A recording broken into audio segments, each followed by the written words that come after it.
So the next question type we're going to move on to is the free response question from the 2025 exam, free response 6, part writing question. Obviously, part writing has many different rules that you have no doubt been exploring during the year.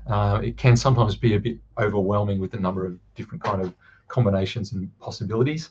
But I'm sure you've built up some great vocabulary and knowledge to use here. Again, free response 5 and 6 will commonly include some kind of chromatic chord in there, whether it's a secondary dominant or a secondary leading tone chord. Again, just looking at some information from prior past exams, which might help inform how you spend your practice time leading up to the exam.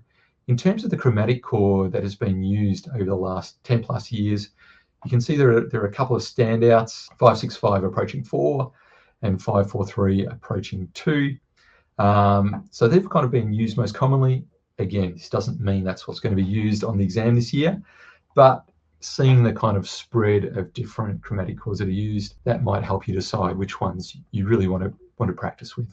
And again, a lot of these will appear in the practice resources in the MusicFirst classroom as well for you, so you'll be able to attempt them there.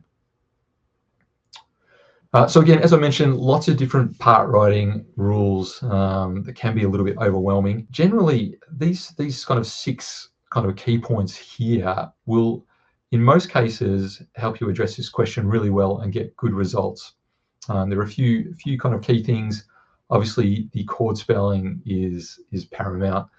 As we all know, if you misspell a chord, then you lose not only points on the spelling of the chord, but you also lose voice leading marks in and out of that chord. Of course, aiming for smooth lines, stepwise contrary motion will again mean that you avoid a lot of other common errors, parallel fifths, parallel octaves, hidden fifths, hidden octaves, and so on.